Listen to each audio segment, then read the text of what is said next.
we may rally for Meek Mill, but the truth is there are a lot of Robert Williams around Pennsylvania.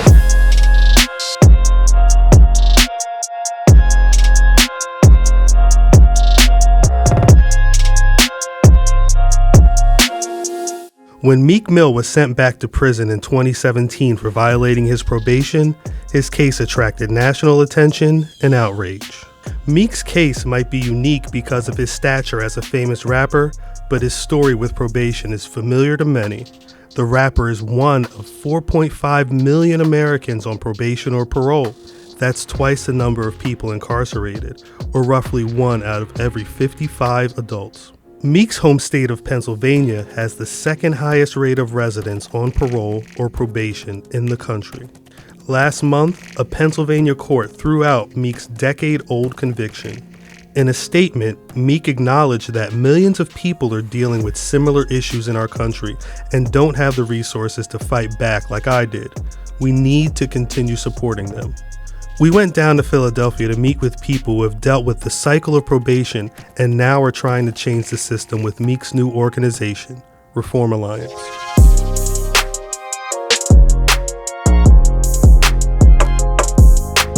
My name is Alyssa Alney. I'm from South Philadelphia. I got involved with the criminal justice system at age 11, and I was charged with an adult felony at age 11 for aggravated assault. And by the time I turned 15, I had 3 felonies for same charge, around same concepts and everything. But I was also prescribed 13 pills along with 3 felonies. That's my story. Yeah, my name is Reginald Smaller. I was born and raised here in Philadelphia. I was incarcerated for 4.5 years. I came home April 5th, 2012. And I had 3 years of parole and 2 years probation, followed by 2 years probation. So I completed my parole in 2015 with no incidents, no run-ins, anything like that. So then March 19th, I got into the accident. Like I broke my jaw, broke 5 teeth in my mouth, dislocated my pelvis. 2, I had brain injuries on my left side.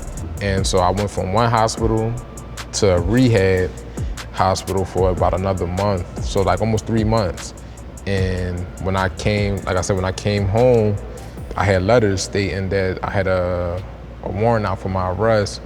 So we went in and they wound up violating me because I missed 3 reporting periods. They gave me another year of probation. So, yeah. My name's Matthew Brady. I was born and raised in Philadelphia and the surrounding suburbs. And my first incident with probation, really occurred as a result of a DUI, and it occurred in the 90s. And it was incidental. It just wasn't that big of a thing. But I still got hit with a detainer, and I was sent to State Road for a few weeks, almost a month. And I was like, wow, I didn't know they could do that to you. But, there I was. And, I'm working in a brokerage firm. People are like, where's Matt? Well, he's in jail. And, it's kind of a tough one to explain. Hi, I'm State Representative Jordan Harris. I originally born and raised in South Philly, and I represent parts of South and Southwest Philly in the Pennsylvania House of Representatives. So the first thing is, back in 2016, we passed Act number 5, which provided for the creation of a new process in our criminal justice system called record sealing. The automatic sealing is now live. In the first year of automatic sealing, we estimate 30 million records will be sealed in the Commonwealth of Pennsylvania. So that's the Clean Slate Act, which was the largest reform, one of the largest reforms to our criminal justice system here in Pennsylvania in a long time. Now it's interesting because a lot of the recent talk over the last couple of years is about probation and parole has been because of Meek's case. It became a national conversation. For anybody that's, been on parole and in the system, have you guys seen any similarities with Meek's situation? Let me say this about that before you go. Go ahead. So we've been doing this work prior to what's happened with Meek. The thing about it is now everybody's paying attention. So we're appreciative of the attention, because now all eyes are on Pennsylvania. The truth is that, I tell people all the time, we may rally for Meek Mill, but the truth is there are a lot of Robert Williams around Pennsylvania, and they have been, and they've been suffering the same consequences. The only problem is they didn't have the notoriety, they didn't have the cameras, and they didn't have the finances. So they just sat in jail and waited and waited and waited, right? The Meek case is not unique. That's the sad part, is that it's not unique. There are far too many people who have experienced the same thing. Well, I agree, because actually I believe his case is a primary example of why and how the system is flawed, because I would have sat and did those 2 years. My face, my name, my last name wouldn't have got me out early. So I'm glad that it did happen, because it did gain us the recognition to the problems that we already knew existed. But because of who this man is and who he had to back him, he was able to get out of prison. Whether it was right or wrong, that's not what we're talking about. We're talking about the fact that who this man is why he didn't have to serve the time that any one of the people that I know that was arrested with me or locked up with me, served time with me, we would have still did their time. Can you guys talk about, some of the different battles and problems that you have while being in the world on probation and trying to get past that? It's one of those things, like, they say all cops is not bad, and I agree with that too. I got family members that's cops, I got best friends that's police officers, that's in law enforcement. So my thing is, I feel like, it's some people that genuinely want to help you, and I met them. I had one of those people, but then my last PO, it was just like super gunning for me, and it's like, damn, bro, like, you trying to see me fail? Like, first of all, I don't have no run-ins, and you black, I'm black. Like, damn, you treating me worse than the white man is treating me. But on a larger scale, I don't see them trying to really help you in no shape. I hear what you're saying. I think the issue is that a lot of times we focus on the people, and what we don't understand is that when systems are broken, the people don't matter. We get confused with the fact that a broke system, regardless of the folks, is going to stay broken.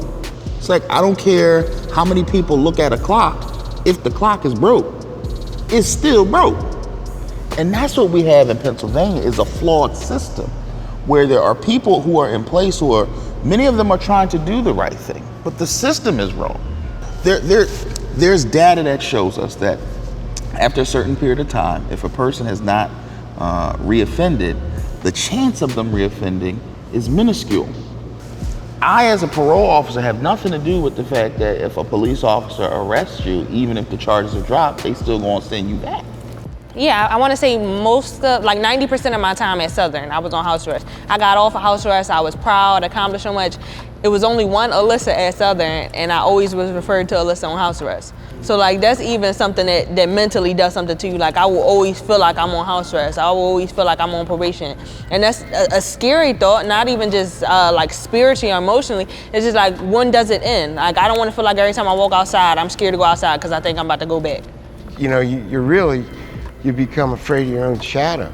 And then seeing and experiencing what I went through, and seeing so many people starting out with 1 year, 2 years, and it extends to 10 years.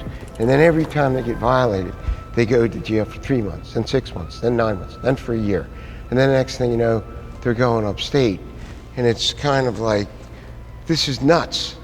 And it's just like you're starting over. Once you get in, it's hard to get out. And the more you try to get out, the more they try to pull you back in. It's hard to comprehend how a person can be in a hospital and not responding to probation because you're in a hospital triggers a violation that gives you an extended time. The truth of the matter is, many of us couldn't survive on probation or parole. Being inside at a certain time, if you're supposed to be in at 9 o'clock and you get in at 9:01, you could technically be violated.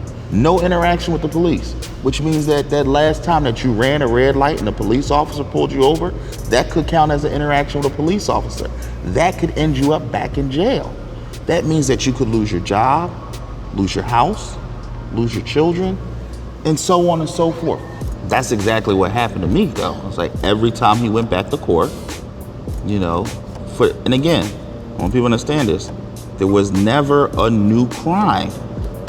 There was never a new crime. Every time he went back to court, probation was extended. Now, in his situation, his whole case just got thrown out for tainted evidence in the beginning. So we could have a situation where all of this stuff happened to him on probation and he ain't committed the crime in the first place. So the point is, I hate to say that I'm happy. I just want them to open their eyes. And sometimes it does take a person that they can relate to.